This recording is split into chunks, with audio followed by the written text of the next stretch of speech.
ngithi nami ake ngisike ngijikayo nje kancane.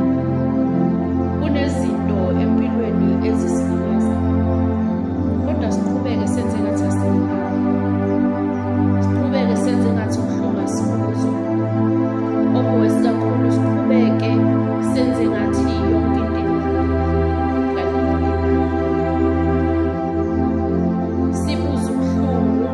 sibuze ubuhlungu, kepha sigqibe siyitshele ukuthi lobu buhlungu sizobugqiba la singasoze khona sabuyela sayovuma.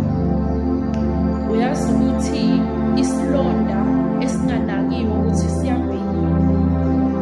Ngisho wena ungenza ngathi awulimele, ulimele, isilonda leso kusalayo sizokusiza.